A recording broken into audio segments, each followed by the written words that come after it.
I'm in. What's up, horror fans? This is Pete from the Lasser Cast, where me and my good friend Danny Torkel over there, Dr. Zayas God, discuss horror movies from past decades and the present, as well as streaming shows. Right now, we are about to wrap up our M Nights of Shyamalan Summer event, where we've covered a whole bunch of M. Night Shyamalan movies.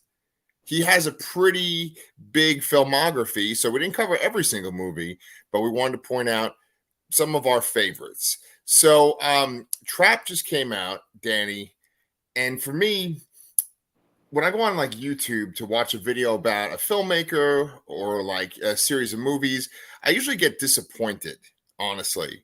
I don't know about you, but like a lot of the times when I'm like, oh, they're going to tell me something I haven't heard before, I'm going to learn something, it's kind of a lot of the times the same recycled stuff. Do you feel like you've learned anything about Shyamalan since we've done this series of videos?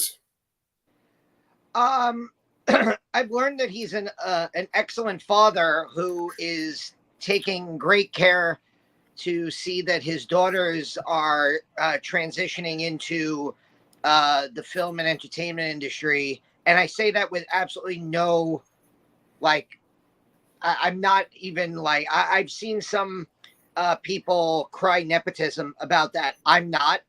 I think that Ishana Shyamalan, who directed The Watchers, showed a lot of talent and a lot of promise as a director. I think we agreed that that was a decent movie, albeit not something we would like rush back to rewatch. Uh, and I think that one thing we'll probably agree about is that his other daughter, Salika, is a pretty damn good pop star slash writer, singer of music, as she proves in Trap. Yeah. Uh, uh, as far as learning anything new about him, I didn't realize going in, I didn't realize how much he had become a self financed guy. And I've seen that really beaten, like that idea being beaten in basically since The Visit, where he has a production company, Blinding Edge, and he is pretty much self-financing his movies. And the one thing that I will say, and I noticed this when I went to see Trap, and I've noticed this on the discourse just in the last 2 days. This is a man who has developed a following that people will fight for. Okay. People will fight for him in the sense that I've seen some I've seen some honest criticism of Trap from myself included since I saw the movie, Yeah. and then I've seen this almost backlash of the criticism of like people rushing to M. Night Shyamalan's defense. Um, I've watched a lot of like reviews. Um, One of YouTube's most famous film critic people is Chris Stuckman. He's a guy that I've been watching for years. He actually just finished directing his first horror movie, Shelby Oaks, Yeah. um, with Aaron Kuntz as a producer, Right. and he credits M. Night Shyamalan for like his entire love of film. Oh, He wow. holds he holds M. Night Shyamalan on a pedestal, You're right. and to a point where I watched his review of Trap, and he pretty much excuses all of the issues that the movie might have because for him, M. Night Shyamalan is event filmmaking. And we've Okay. talked about this with Shyamalan, where those early years, when he put out The Sixth Sense, Hmm. Unbreakable, Hmm. Signs, The Village, Hmm. those were event movies. Hmm. And people went to the movie theater like, oh man, what's he going to do next? Hmm. And as crazy as it is, no matter how bad his filmography has gotten at times, no Hmm. matter how weird his movies go, people still go. His movies make money. Right. Trap is going to make a lot of money. Yeah. No matter what the reviews say, no matter what we say about it, no matter what other YouTubers and film critics say about it, Trap Right. is going to make money. Old made money. Mm-hmm. Mm-hmm. Um, Split, Knock at the Cabin. These movies made money. He is able to get big time actors, and he's able to. It feels almost year in, year out. You know, Knock at the Cabin came out, I believe, either the very beginning. No, it came out last year. Right. Old came out in 2021, so it's not exactly like he's struggling to make movies. He's coming out with a movie every year to year and a half over Right. these last few years since his like big comeback. And I feel like he is such a divisive filmmaker. And one thing that another YouTube critic who I will bring up because I happen to like him a lot and I follow a lot of his stuff. And I Yeah. actually watched his review this morning is Cody Leach. Do you ever listen to Cody Leach? I don't. Cody Leach made a how Shyamalan lives and dies by his ideas. His ideas are amazing. Yeah. And it's his ideas that get people into the movie theater. It's like, Right. what if there's a beach and it makes you old? Well, that's crazy. That's a cool concept. I want to go see that movie. What Yeah. if there's a bunch of kids who go stay with their grandparents, but it turns out they're not their grandparents? That's like fucking weird, right? I want to go see that movie. What Right. if James McAvoy plays a serial killer who has 23 different personalities? What if there's a village set in the 1800s and there's these giant monsters that roam at night? What if everyone in America just starts randomly committing suicide? What if there is a serial killer who takes his daughter to a concert and the concert is the backdrop to trap this serial killer so that they could catch him? Right. These are the ideas that get people into the movie theater. And where I think Shyamalan the ideas are great. It's the execution. And it's a lot of, and I know you've been critical of this since we started talking about it. It's the dialogue around the execution that really kind of doesn't hold together. Yep. And when I watched Trap Thursday night, I walked out of the movie theater and I had actually bumped into a buddy of mine, a guy that I've known for years. And we actually like always randomly see Thursday night movies. He's there with his wife. I'm usually there by myself. And Right. we kind of looked at each other and we were like, yeah, it was good. It was good, right? Yeah. And then he was like, I don't know if M. Night Shyamalan's ever been to a concert before. Right. And I was like, yeah. Yeah. I don't know if he's ever been to a concert. And then like we jokingly were like, I don't know if he's ever like had a conversation with another person. And the more I started to think about the movie, like in that immediate, like literally walk out of the movie theater and we're like standing outside the bathroom having like a little like, hey, so did you like that movie? Yeah. Like the movie went from like, yeah, I think it was fine. It was about a 6 or 7 out of 10. And then like just within a 5-minute conversation, it had dropped down to about a 5.5. And then I went home and I woke up the next morning and I went, oh no. That's not a good movie. and I started, and we always come back to Chris's idea of like, if you're sitting there nitpicking the shit out of the movie just doesn't have you. And I felt like and we've done this with The Village. We've done that. We've done this with The Village. We've done this with The Visit. We've done this with Split, where the more you think about the movie for like, not even like a deep dive into it, like the more you just talk about it for like 5-10 minutes, you're like, oh, this movie doesn't really hold up to any level of inspection. Right.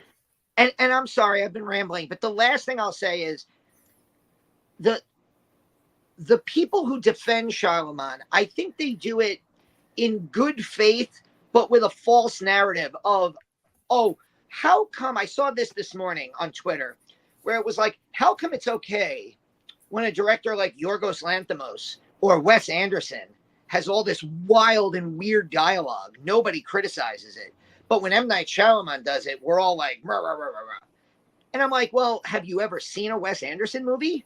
His movies Right. are not exactly grounded in reality. Right. Like if Steve Zissou was talking like normal people, that Yeah. would be weird. If the Royal Tenenbaums were talking like real people, Yeah. it would be weird. Hmm. If Poor Things had a script that was meant to be interpreted literally, and the characters were and the actors were meant to read lines in a real world situation where the movie is about like a reanimated woman who in almost a Frankenstein-esque setting, it would be weird and it would be off-putting. Right. This movie in particular is probably the most grounded in reality movie that Shyamalan has ever made. There's no supernatural stuff.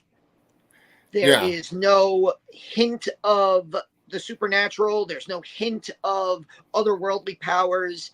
This is a straightforward serial killer thriller. Yeah. And it is grounded 100% in reality. And Right. so I think when a movie is grounded in this much reality, it is totally fair to criticize dialogue and scenarios that don't feel real Yeah. and that don't feel situationally appropriate. And I think, given 5 minutes to think about it, this movie is filled with those types of moments. And I want to, and the craziest thing is, I still, despite all of that, really like the first hour of this movie. Right. Right. So, I mean, okay, that's the really interesting part. That's kind of what I was talking about at the beginning of this video, was just what you just said. People go to see his movies still. He's made, like, I think what we say, like 15 movies or something at this point. They're filled, at least half of them, if not more, are filled with like ridiculous, jarring dialogue.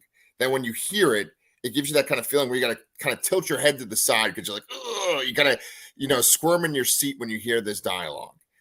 And yet, people keep going to these movies. Now, I don't know if it's the type of movie where everyone goes the first week, the second week, and then there's a huge drop off. I don't know if it's like word of mouth and people keep going. Who knows? Maybe just saying to people, it was fun. Maybe that's enough to get people into the theaters. But there's something about him as a filmmaker that, regardless of dialogue and scenarios that make you shake your head, people still want to go to the theater and watch his movies. Now, I've seen some of the things that you've said, like on Facebook and stuff about this movie. Yes, there's awkward dialogue in this movie, and there's absolutely awkward scenarios in this movie, right? But the dialogue in this movie at least seems like it's within the realm of reality. Whereas there's some conversations that people have, some reactions that people have in Old, um, in The Happening, absolutely. Uh, and then, of course, in his more far-fetched movies like The Village, where the dialogue seems so unnatural. It is exactly like you said, where you were like, has he had a conversation with people? And so I always wonder about that.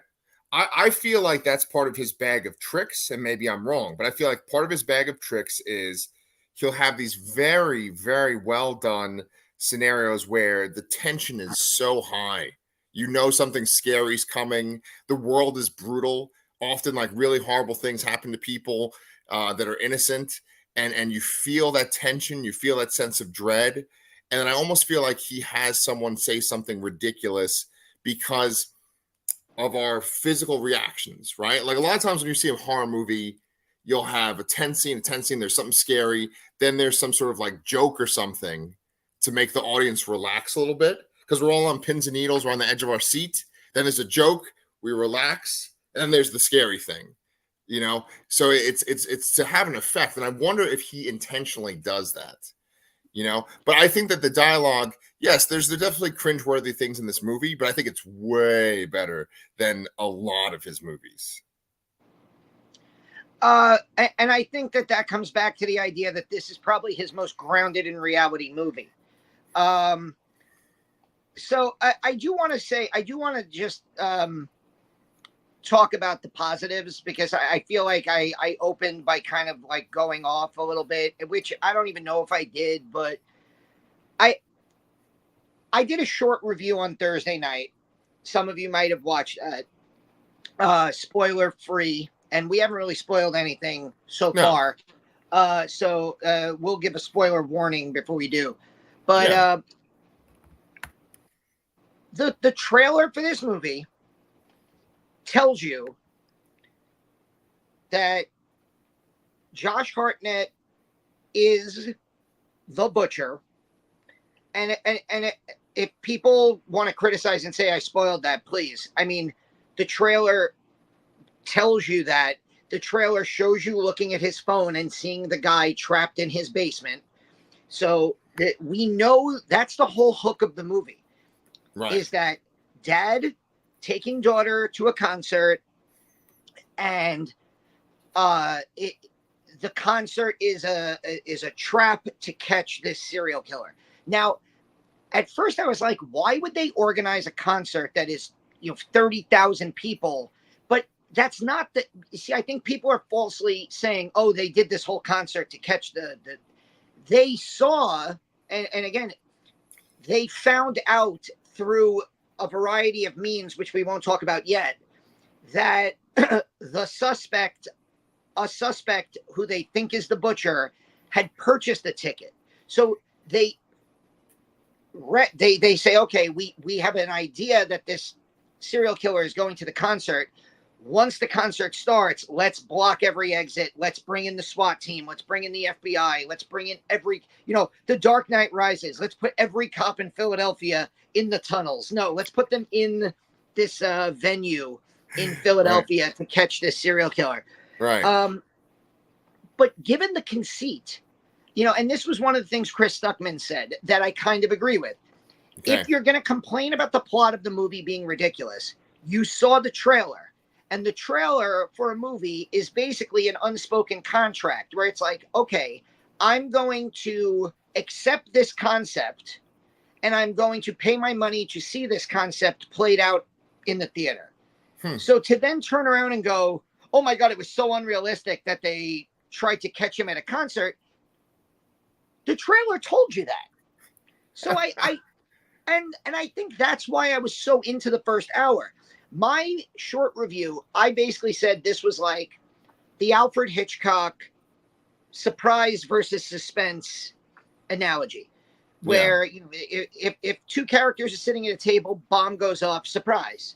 If two characters are sitting under the table, but we as the audience see the bomb and see the ticking clock, then it's suspenseful. And that's what this first hour is. It's a ticking clock movie. Right. We're waiting for this concert to play, and we're thinking, how the hell is Josh Hartnett's character going to get out of this concert? How is he going to get out of this building? How is he going to handle the idea that his daughter is with him? And how are they going to, figure out a way? Is he going to leave the daughter behind? Is he going to, what's going to happen? And I was totally into that first hour. Yeah. Again, while understanding nothing about that concert really made any sense.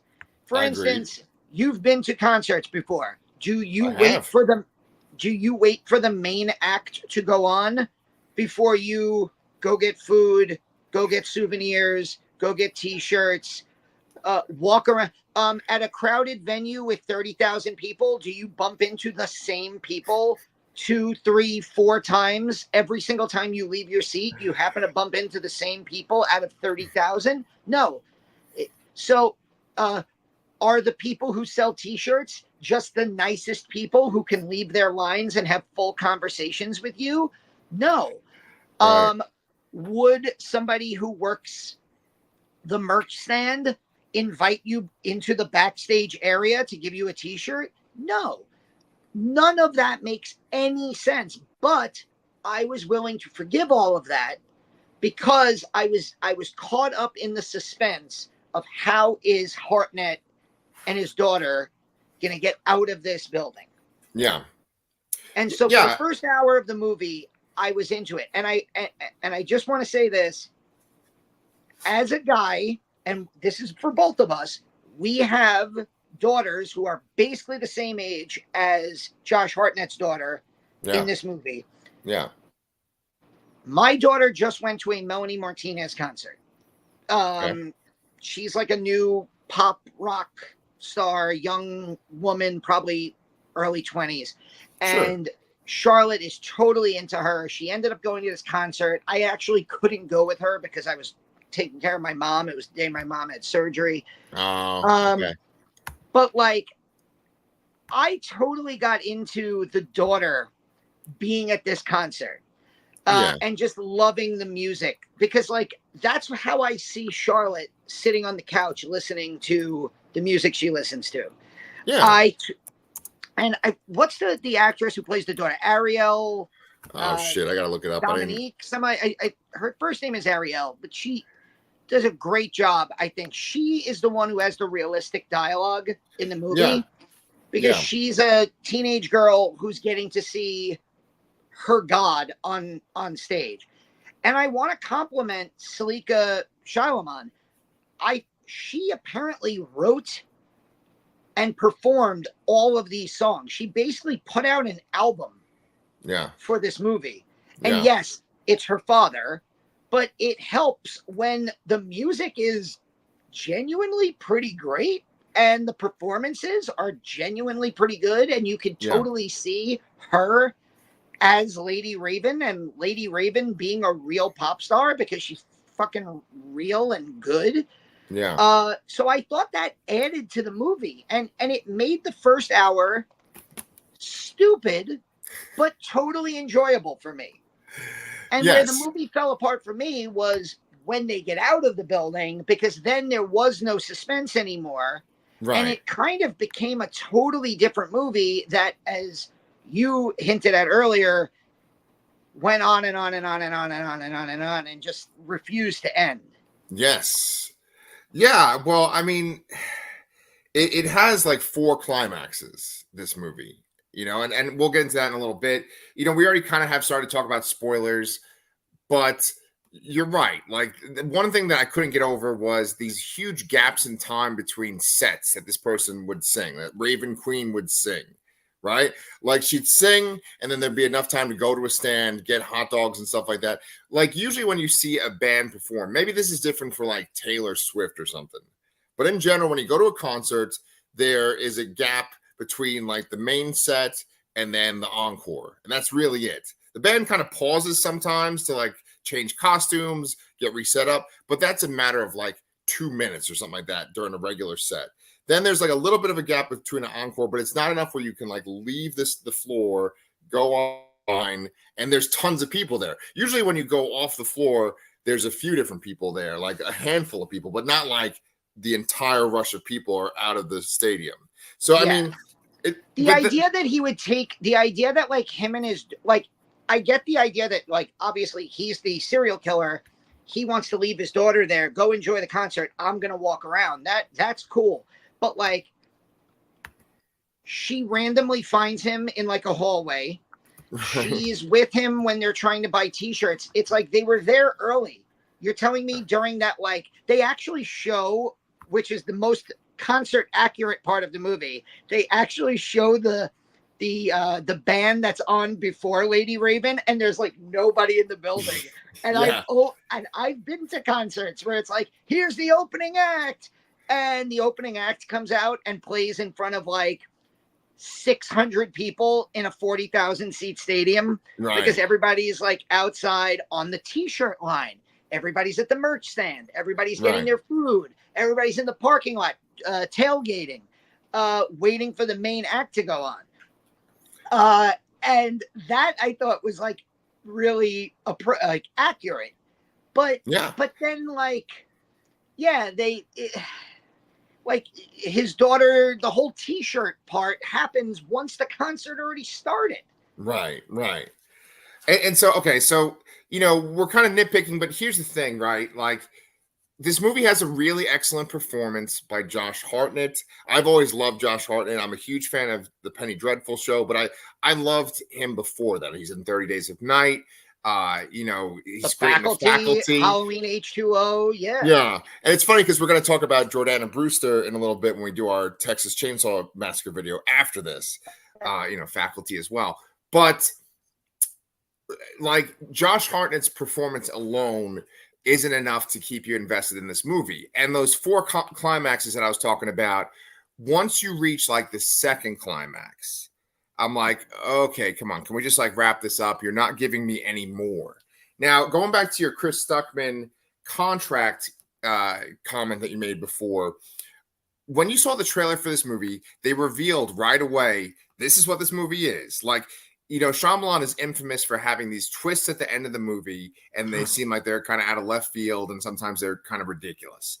This movie has the twist within like the first 15 to 20 minutes, and essentially that is the twist of the movie. You don't really learn anything new. There's nothing shocking or revealing later on. It's just kind of like, okay. I mean, there is one twist with his wife. Let's just put up a spoiler warning now, because as far as the twist goes, this is a movie that, and spoilers, everything ahead. All right, 5, 4, 3, 2, 1. Okay. There we go. So with that, I don't think that it's a twist that Josh Hartnett is the serial killer. They tell you that in the trailer. It would be a twist. It would be a twist if we found out that the whole movie he's just a paranoid schizophrenic and that he's not the butcher, which I got nervous about and I would have hated.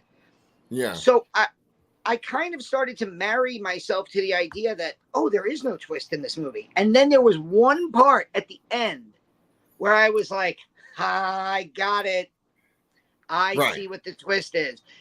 And I'll tell you, I thought that it was going to be that his wife was with him as a serial killer. I thought that too. I actually did think that at the end when he talks with his wife. But before we get to that, though, I want to kind of clear up one thing. I don't think that like a twist means like, oh, as the audience member, you're thinking one thing and it's revealed to you. I don't, or something else is revealed to you. I don't think that that's it exactly. I think that a twist in a movie is when the filmmaker makes a conscious effort to make you think one thing is the case, and then it's twisted around to where it's like, oh no, it's the opposite. And so I think the trailer itself has a twist in it where it's like, it's a dad and a daughter going to the concert and they're having a good time. And then the twist is, oh, he's the killer that everyone's looking for. So it's like the twist is the idea, the story is making you think one thing, but then it flips it on its head where it's like, no, you thought it was this, it's this, right? And so with that being established, you're looking for more then. Now, in the trailer itself, it says from the world of M. Night Shyamalan. And that got me excited because I was like, wait a minute. Is this like sort of connected to Split and Glass and Unbreakable? I got excited. Like, is he some sort of like super powered being? Because they established that like there's more of those people out there in the world. And maybe the butcher is another powered person. Now, since we're in spoilers at this point, there is a part at the end of the movie where Josh Hartnett is like tased by multiple police officers and he's kind of ripped at that point. He's like, really strong. And he's like, just keeps going, even though he's been tased. But there's nothing in this movie whatsoever that makes you think that he might be one of these people. Now, I don't think that like Shyamalan leaves it completely devoid of connective tissue, because the whole theme of this movie is that his mother abused him, at least emotionally, and made him like become this OCD, have these like OCD traits. And that's very similar to Split, where it's like the mom abused him and he developed this, whatever, DID or whatever it's called. And so I thought that there might be that connective tissue. And so I'm sitting there eagerly like, okay, I can forgive this. I can forgive that. Give me this more. and the more never comes. And that's why, like, I would give it like a 6 or something like that as well. But the 6 is based almost 100% on Josh Hartnett's performance. So now that we're talking about spoilers, let's get into the post-concert stuff.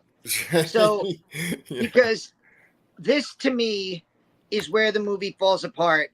He manages to get Riley, his daughter, on the stage. He lies to M. Night Shyamalan, who of course is in this movie. M. Night Shyamalan is like one of the, I guess, Lady Raven security. He says that it's his niece, which is funny because it's his daughter. Right. He lies and says that Riley is like a cancer survivor because one girl gets to be picked to be like the dream dancer, which I think is like, again, it's a silly thing, but I liked it. I thought it worked within the movie. I thought it made the concert aspect of it feel real. I genuinely felt like for the first hour of this movie, at parts, I was at a concert. He ends up backstage, which he had found out earlier was the only way to get out of the building. And I think this is where I was really into the character of the daughter. And I think it has to do with the fact that I have a daughter that age, and I was into their relationship. I was into she is noticing that her dad is acting like a friggin' weirdo. But she's also having the time of her life at this concert. She's gotten to meet her like pop hero icon. And I just, they get backstage and he realizes that the only way he's going to get out is to basically tell Lady Raven, I am the butcher. And if you don't get us into your limousine and get us out of this fucking building, I'm going to kill this guy right now. Yeah. Which, again, I thought interesting. Okay, good. I see your ticker. And yeah, the police and the FBI are just the fucking worst in this movie. If I worked for Philadelphia police, if I worked for Philadelphia SWAT or FBI, I would feel really fucking insulted by how I was represented here. Right. But again, I was okay with this. The problem then becomes the movie now shifts from being a suspense thriller of how is Josh Hartnett going to get out of this arena filled with police. Right.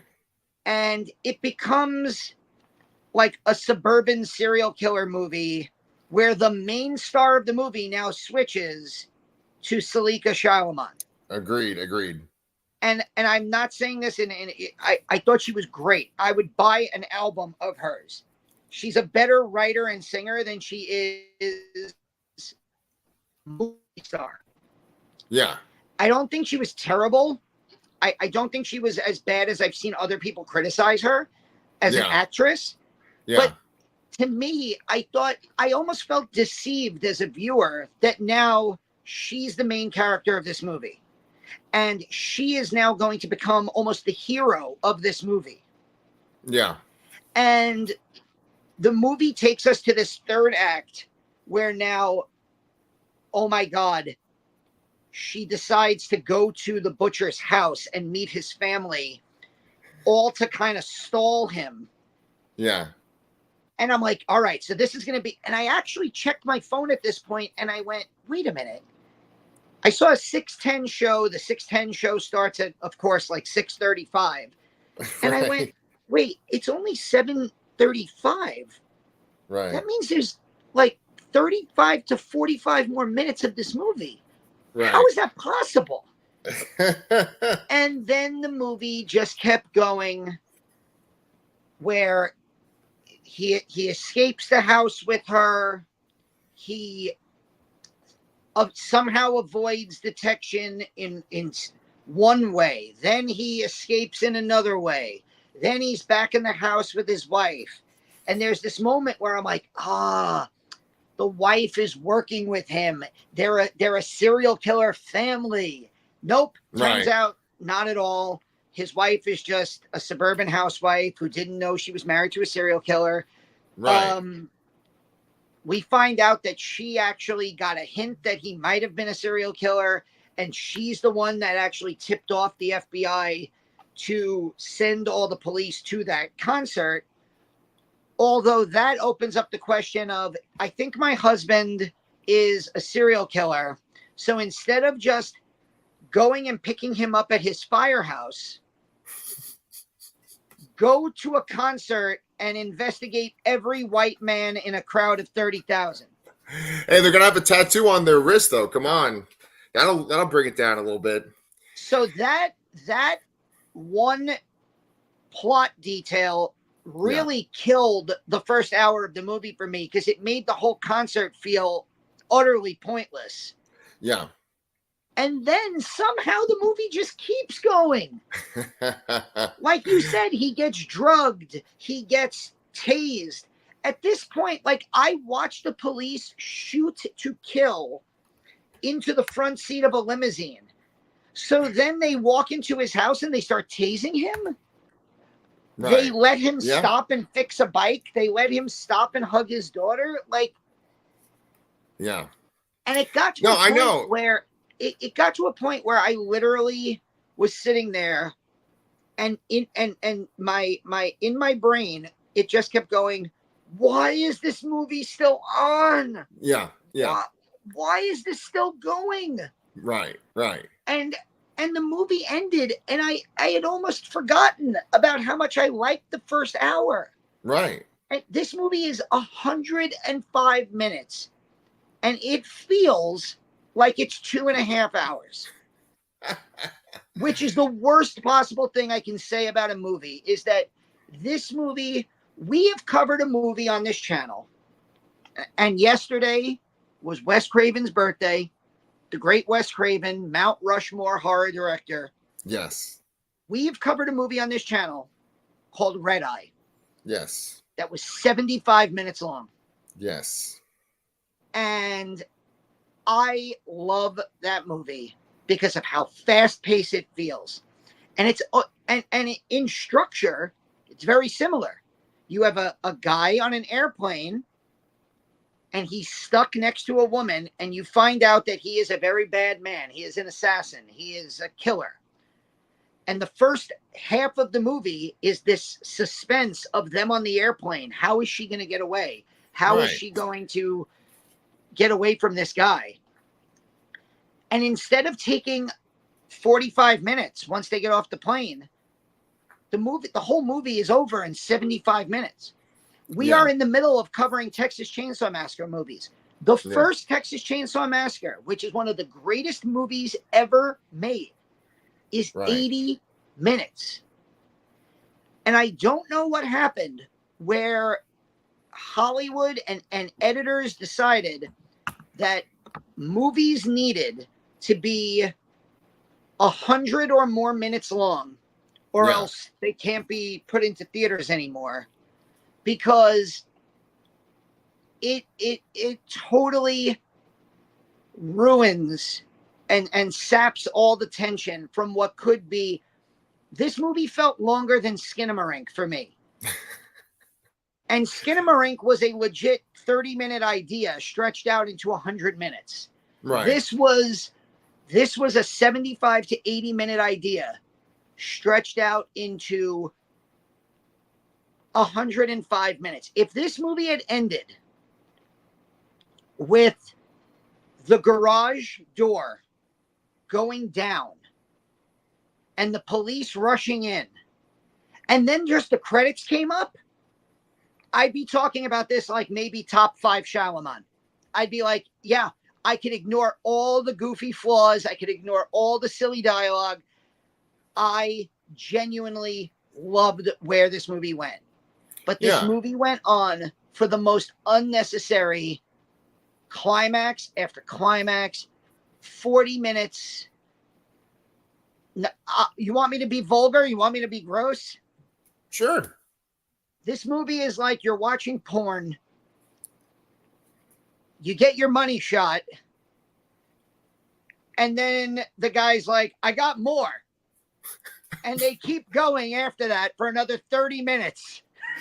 Oh man, that sounds It's like when you painful. get your money shot, just stop.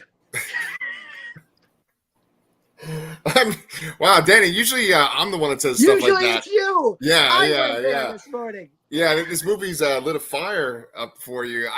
Yeah. I mean, you pretty much said everything that I could say about this movie. I, I okay. Like one thing that I thought about too. It's like a nitpicking thing, but that's kind of the problem, right? Because this movie has a lot of things going against it. It has the like it doesn't end, which I think is the biggest sin of a movie. But then the logic, there's all these scenes. At one point, it kind of feels like Shyamalan is lampshading how ridiculous it is, how ridiculously incompetent everyone else is, and how like easy it is for Josh Hartnett to trick people. Um, you compared it to other movies. Actually, specifically, you compared it to Red Eye.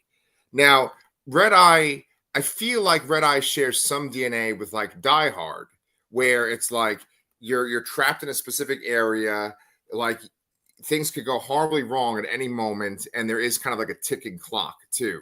There's many movies like that where a person is trapped in an area, they could die at any moment, they might know about something and everyone else in the building doesn't.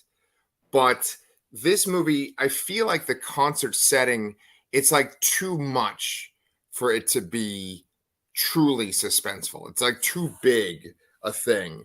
And I understand the idea of like he can't leave the concert, but going back to that incompetence thing, he like easily gets a radio and you can like just hear what they're saying. And like luckily Haley Mills, I went to go see this movie with my fucking mom, right? Because hopefully she doesn't get mad. I just said my fucking mom, but like I just sound like a weirdo. I'm 41. I'm like, me and my mom went to see this movie, but she was like so excited that Haley Mills was in this movie. You know, Pollyanna or whatever the fuck her name is, right? And so she's in this Maybe movie. this is a sequel to Parent Trap. Oh God! Oh God! Oh, go back to talk about money shots, man. I like that better. So she was saying that like you know she wasn't saying this, but you know, this woman's a profiler, and it's like they show the back of her head as she walks into the arena in the beginning of the movie, and so you're like, oh, she's serious. She's gonna be one step ahead of him. Don't mess with her. But meanwhile, she's like, it's almost like a fucking video game where he has the walkie in his ear, and they're like, okay, he's gonna be going by the door now. Look for this, and it's like you feel like a video game character where you're like, okay, I know they're gonna be looking for me over there, so I have to go over here. He might try to cause chaos. He's gonna pull on the fire alarm, and his hands reaching for the fire alarm, and he stops. And that one step ahead of you feeling like in some movies it really works because the character does really clever things. Like he does some clever things, but most of the time everything is handed to him. And the worst case of that is the guy that is selling t-shirts. He like just exposition dumps right at him. And they show that in the trailer, but he goes even further. He's like, they gave us training. And there's even a code word. And Josh Hartnett's like, what's the code word? And he's like, I'm gonna fucking tell you, even though I've been trained with everyone that works in this building, that there's a dangerous serial killer that chops up people, has killed like 12 people. I'm just going to tell this random guy the code word that'll help him get everywhere. Like one of the clever things he does, I'll give him credit for, is he takes the oil or whatever the fuck it is that like makes the fryer blow up at one point. Like it all just happens to be sitting right next to the fryer, and there's these giant jugs of whatever that material is, and he just like puts it in the fryer and it blows up and shatters on that girl. That was sort of unexpected, but everything is just kind of like a person walks up to him. Here, I'm gonna like give you this helpful thing. I mean, I feel like Shyamalan kind of lampshades that at one point where he's with the guy that sells the shirts. They're backstage. He's getting him the shirts, and he's using a box cutter to open up the box. He's like, "Here, hold this," and it's like, you know, the audience laughed, but and it's like Shyamalan is aware of how ridiculous this is, but yet it still goes, and it doesn't have that tension like Red Eye, like you said, because it's just it's not dangerous enough. Yeah, Uh, I feel like that's one of his biggest problems is that I'm sorry, he is that he he kind of undermines his own tension Right. with Right. these humorous moments. Like even the end, like the mid credit scene, which there is this one which everyone in my theater laughed at because it's actually funny. Yeah. Like it kind of goes against everything we just watched for the last 45 minutes. Right. Right. Exactly. And I mean, like he does. I think Shyamalan has learned somewhere in his career that like you build up this tension, and then you kind of like make people laugh, and it seems like people he thinks that people like it, but I think it's just very jarring at sometimes. And one last thing I want to say before we wrap this up is that this is actually a very like bloodless movie. I don't think a person actually dies. They talk about murders that have occurred, but no one dies in this movie. There's the girl that like gets a fucking fryer and glass in her face, but that's the worst part of the movie. And like Josh Hartnett kind of sticks his fingers into a guy's eyes at one point, but you don't really see any of that. But he doesn't kill anyone. It's kind of funny. There's this one woman that's like kind of drunk by the steps, and he like knocks her over. That's kind of fucked up. But Yeah. I kept looking for more because I kept thinking it was in that unbreakable world, and I was like, because there's actually multiple scenes where people are like kind of passing out, and they're like kind of walking around like in a daze, and I understand it's like it's from a concert, they're dehydrated, they're overwhelmed by seeing Raven Queen, but I was like, oh, is she a super powered person? Is she somehow like taking their essence or something? It's nothing. It's just they're just fucking at a concert. But there's not much more to this movie than what you see in the trailer. You brought up humor breaking the tension when Yeah. the black guy with the long blonde hair eye fucks Josh Hartnett. Yes. That is one of the that genuinely got me. I thought that was hilarious. That's Kid Cudi. Was it really? I did not even notice that. And I love Kid Cudi from X. Yeah. That's oh my god, that's so funny. Yeah, he's in it, and then some guy named Russ is the guy that she calls up to the stage. That other guy that like has his shirt open. The shirtless guy, yeah. The shirtless guy, right, exactly. That's how we remember it. Yeah. Yeah. Well, I don't know, Danny. We did fucking 47 minutes on this. I thought we were gonna do less than a half hour. Maybe we are reaching climaxes and we're not having our money shot here. Yeah. So do you want to tell people what they can expect on our channel, what we're gonna go record next? We are going to hit up. We're gonna. We've been covering Texas Chainsaw Massacre. The original came out 50 years ago in 1974. So we are. We covered parts 1 and 2. We covered parts 3 and 4, and now we are going to be covering the Platinum Dunes 2003 remake starring Jessica Biel and the 2006 prequel to said remake. Texas Chainsaw Massacre: The Beginning, starring the aforementioned Jordana Brewster, Yes. and then we have some other stuff up on the channel. We've been covering all these Shyamalan movies. We posted a review of, not really a review, but just talking about the Interview with a Vampire Comic-Con footage and the Lestat music video that came out. So yeah, that's pretty much what we're going to be doing. Do you want to real quick do your Shyamalan ranking? Oh, honestly, I don't have it in front of me right now. All right. Yeah. So I'm looking 1, 2, 3, 4, 5, 6, 7, 8, 9, 10. So I think I've seen 11 of his movies. Oh shit. Okay, that's most of them. I think there's only like maybe like 4 left. Because I'm like, I haven't seen Airbender. I haven't seen After Earth. I know he made those first 2 movies before The Sixth Sense, which I did not see. There's the 4. Yeah. So I if I'm missing one, I'm not sure. Oh, I have seen 12. I was forgetting about Glass. Oh. Yeah. So, and here's the problem for me is that I think I have like a good top 5, and then everything below 5 is just kind of like in this one mass of movies together. The Village is at the bottom of my list because, as I previously mentioned, I really dislike that movie, and I think that it really turned his career trajectory to the negative. The Happening, because it's just so ridiculous. Uh, then I would probably put Glass, just because of the waste of potential that we had such high hopes for that movie coming off of Split. And I think it ended up being a long, boring disappointment. Then I'll put Lady in the Water, because I just think it's very forgettable. I don't really remember anything about that movie.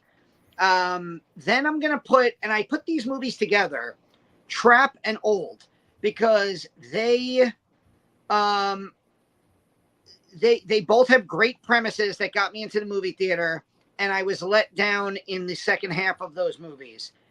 Then I'll put The Visit, and then my top five, and I think I forgot this movie on our last ranking, Knock at the Cabin. Yeah. I think my favorite performance in a Shyamalan movie ever is Dave Bautista in Knock at the Cabin. And I really, really enjoyed that movie. I would have preferred if it was more tell, don't show. I think it would have been better at the end if we didn't see a final result, and if it would have made the decisions that the characters make more stressful and more suspenseful. Yeah. And then the top four, Split, which we covered. We both really liked this movie. Great performances by James McAvoy and Anya Taylor-Joy. And then his top three for me are the three movies that made him famous: Signs, Unbreakable, and The Sixth Sense. Yeah. I think that from that point on, his career has been more about the ideas and less about the execution. But as much as I may have shat on him and his movies in this last month plus that we've been covering him, there is something about him. And I will go see his next movie. And I will have unnaturally high hopes for his next movie. I think you would agree with me. Trap was on your list of like movies you really wanted to see in 2024.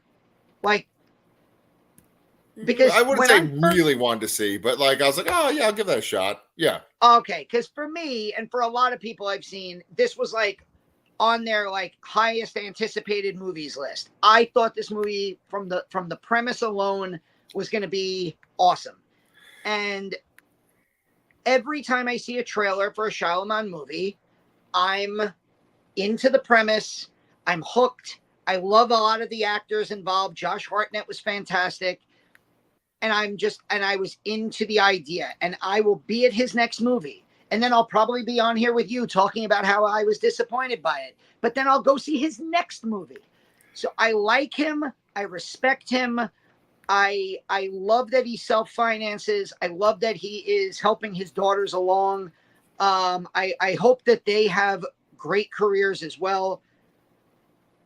And, you know, I think he has left a mark, both more like, I think that he's left a mark on the horror community and like movies in general. Like, I think for many, you know, as Stuckman has said, he's a beloved figure, and like people want to support him and they want to see him make movies that we've seen him show he can make.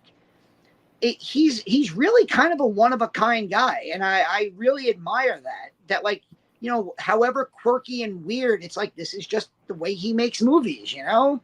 Exactly. You know, and I guess like if Wes Anderson can get away with that kind of thing, then I guess like he's almost become a genre unto himself, where it's like, yes, we're covering him on a horror movie channel, but a lot of his movies are not really horror movies. They're M. Night Shyamalan movies. Right. And very few directors ever can say that they have become almost their own subgenre. Wes Anderson, Quentin Tarantino, maybe Guillermo del Toro. Sure. You know, like Christopher Nolan. Christopher Nolan has a style. Okay. I wouldn't say he like I don't know, like Oppenheimer Batman Begins, like those aren't Christopher Nolan movies. They're like movies of a genre that happen to be done in a similar style with similar actors. You know what I mean? Mm, yeah, I don't know. I mean, that's a debatable thing, but that's not even very horror related. I feel like we're actually trapped in this trap review right Yeah, here, as it's a Danny good is point. trapped in the M. Night Shyamalan fandom over here. He's gonna just keep seeing his movies until Shyamalan dies, essentially. But we, what do you call it? We have wrapped up our Shyamalan month, and so we need to go talk about Texas Chainsaw Massacre and wrap that up too. So make sure you guys are subscribed. We love your comments. We love that you guys participate in this shit too. Let us know what your favorite Shyamalan movie is, and we will go have our money shot.